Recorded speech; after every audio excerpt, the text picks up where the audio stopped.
მოგესალმებით მეგობრებო, მე ვარ ნინი 37 წლის. დღეს თეთრ კარავში ქალები ისეთ თემაზე სასაუბროდ შევიკრიბეთ, რასაც სექსუალური ძალადობა ქვია. არ დაგიმალავთ და არც თუ ისე დიდი ხნის წინ პირადად მე სექსუალურ ძალადობაზე სულ სხვა წარმოდგენა მქონდა. არადა აღმოჩნდა, რომ ყველანაირი ქმედება საპირისპირო სქესისგან იქნება ეს ფიზიკური თუ სიტყვიერი, რაც ჩვენი სურვილის გარეშე ხდება, ძალადობაა და დასჯადია. თითქმის ყველა ქალს ერთხელ მაინც განუცდია ეს შეურაცხყოფელი გრძნობა, მაგრამ ამაზე ყოველთვის გრცხვენოდა და გვერიდებოდა საუბარი. მადლობა ღმერთს, ახლანდელი თაობა მეტად არის ინფორმირებული და შესაბამისად უფრო დაცულებიც არიან. მე ჩემს ისტორიას მოგიყვებით. დაახლოებით 10 წლის წინ ერთ-ერთ ძალიან ცნობილ კომპანიაში დასახელებისგან მაინც თავს შევიკავებ, სტაჟიორად ამიყვანეს და ძალიან გახარებული ვიყავი. მოცნებობდი, რომ იქ გამეგრძელებინა მუშაობა. ჩემი უფროსი ახალგაზრდა სიმპათიური მამაკაცი გახდა და განსაკუთრებულ ყურადღებას იჩენდა ჩემს მიმართ. ცოლიანი იყო და მისი მეუღლეც ჩვენთან მუშაობდა. ოღონდ სხვა განყოფილებაში. ერთი წლის შეუღლებულები იყვნენ და ვფიქრობდი, რა კარგი წყვილია მეთქი. ერთხელაც მათ ყოფილ თანამშრომელს დედა გარდაეცვალა და ყველანი პანაშვიდზე წავიდნენ, მათ შორის ჩემი უფროსის ცოლიც.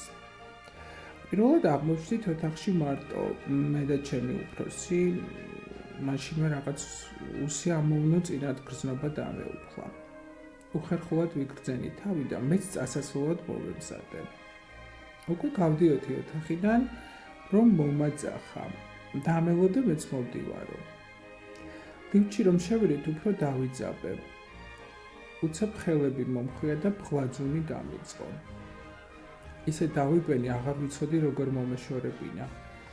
ამასობაში ლიფტიც გაჩერდა, კარი გაიყო და თავთვით მოგლეჯილი გავიქეცი. ის იყო და მას მერე იქით აღარ გამიხედავს. ჩემი ნივთების წარმოსაღებათაც კი არ მივედი. ჩემს მშობლებს უთხარი აღარ მაინტერესებს იქ სიარული თქო. პირველად უყვები ამ ამბავს. არადა წესით უნდა მემხილებინა და მე კი არა ის ვაჟბატონი უნდა წაბრძანებულიყო. თანაც ისე რომ ცოლსაც გაეგო, როგორი ნაძირავას გვერდით ცხოვრობდა. ეს ხომ ჩვეულებრივი უსამართლობაა, რომელიც დამცირებულს და დათრგუნულს გტოვებს და მთელი ცხოვრება შეიძლება რომ დაუცველობის კომპლექსი ჩამოგიყალიბდეს. მოგესალმებით. მე ვარ მაკა 29 წლის. მეც პირველად ყვები ამ ამბავს და ზოგმა შეიძლება კიდეც გაიფიქროს, აქ რა იყო მოსაყოლიო. მაგრამ არა, სწორედაც რომ უნდა ხმამაღლა ვილაპარაკოთ ყველა იმ ანომალიაზე, რაც ჩვენს გარშემო ხდება, რომ ამით წინ აღვდგათ მსგავს ფაქტებს.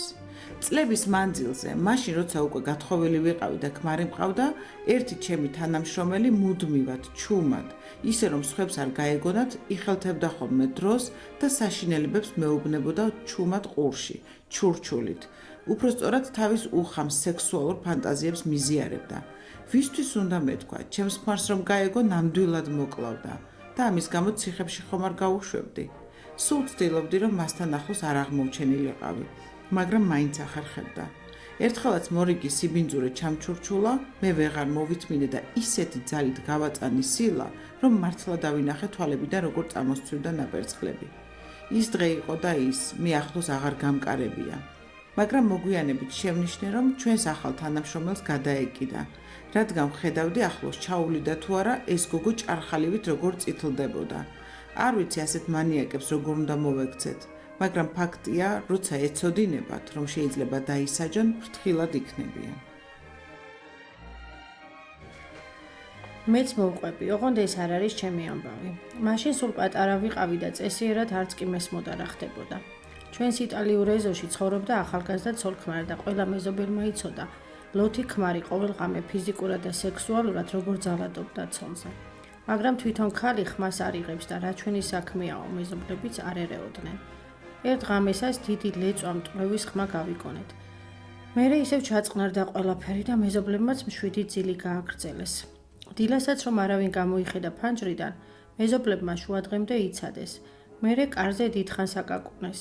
ბოლოს კი კარი შეამტვრიეს და შევიდნენ. ოთახში საწოლზე უგონოდ ეგდო თავგახეთქილი შიშველი კაცი და სისხლში ცურავდა. ბეწუზე მიუსწრეს და გადაარჩინეს. ცოლი კი იქ არ დახვდათ. რა დროს გაიქცა სახლიდან არავინ იცოდა.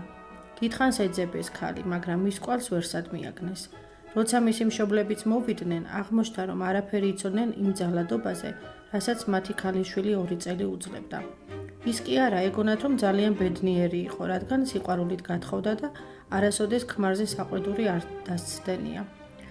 მერე კი მოგვიანებით ისიც გავიგეთ, რომ ის ხალი დაუჭერიათ და ციხეშიც მჯდარა. კაცი მაშინ კი გადარჩა, მაგრამ მაინც მალე გარდაიცვალა. მიუხედავად იმისა, რომ პატარა ვიყავი, ამ ამბავმა ძალიან იმოქმედა ჩემზე და მას მერე სადმე პატარა ძალადობის მოწმე თუ გავხდებოდი, მაშინვე პოლიციას ვიძახებდი. თქვენც ყველას მოგიწოდებთ, რომ არასოდეს დახუჭოთ თვალი უსამართლობაზე და აუცილებლად მოახდინეთ რეაგირება. ახლა კი უკვე მანიშნებენ, რომ ჩემი დრო ამოიწურა. კიდევ ერთი კვირით დაგემშვიდობებით. მომავალ შეხვედრამდე, მეგობრებო.